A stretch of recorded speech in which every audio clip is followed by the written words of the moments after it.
Assalamualaikum warahmatullahi wabarakatuh. Halo, perkenalkan nama saya Disya Dwi Nur Hidayah. Saya mahasiswa Universitas Pendidikan Indonesia, Prodi Pendidikan Kewarganegaraan.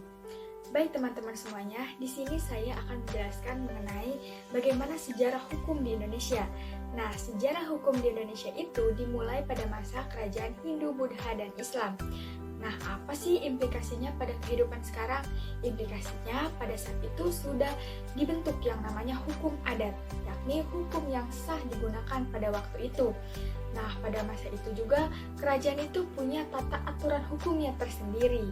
Nah, maka tidak heran sekarang ini masih kental dengan yang namanya hukum adat dan keagamaan, kesusilaan, kebudayaan. Nah, karena turun-temurun dari kerajaan, raja ataupun sultan. Nah, setelah masa kerajaan Hindu, Buddha, dan Islam, muncul yang namanya hukum barat. Nah, hukum barat dimulai pada masa penjajahan Belanda, pada saat masa VOC menjajah, menerapkan sistem kodifikasi. Nah, apa sih sistem kodifikasi itu? Yakni sistem yang mengelompokkan hukum-hukum berdasar objek yang diatur. Ini dibagi menjadi 3, yakni ada Kitab Undang-Undang Hukum Pidana, Kitab Undang-Undang Hukum Perdata, dan Kitab Undang-Undang Hukum Dagang. Ini semua masih digunakan ya pada saat sekarang. Nah, selanjutnya pada masa penjajahan Hindia Belanda tahun 1854 itu dibentuk Peraturan Tata Pemerintahan Hindia Belanda. Ini untuk melindungi kaum swasta di negeri jajahan. Nah, disinilah pertama kali hukum untuk melindungi kaum pribumi dari kesewenangan penjajah. Nah, pada saat itu juga dibentuk sekolah hukum pertama yang bernama Reh School.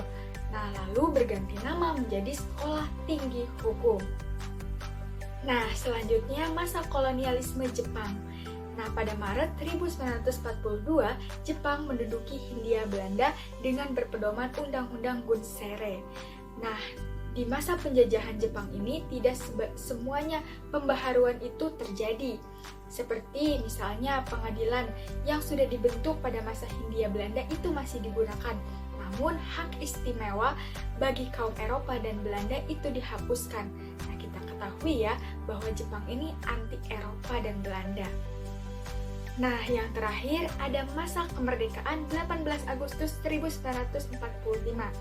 Nah, di Indonesia sendiri masih mengadopsi hukum adat, hukum Islam, hukum barat, maupun norma-norma yang ada di masyarakat. Ini semua dinamakan civil law.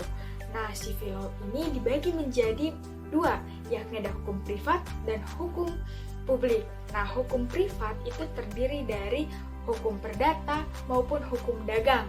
Itu yang termasuk komersial ya teman-teman. Dan selanjutnya ada hukum publik.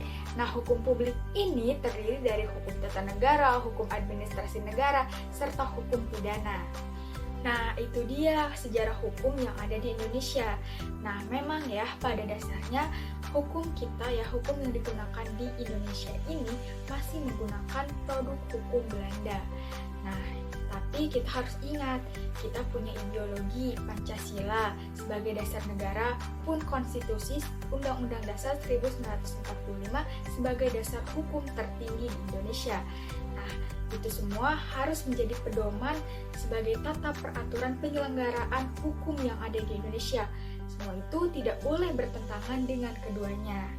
Oke, baik teman-teman semuanya, itu dia sharing kali ini, semoga bermanfaat ya. Kurang lebihnya mohon maaf, wabillahi taufiq wal hidayah. Wassalamualaikum warahmatullahi wabarakatuh. Sampai jumpa.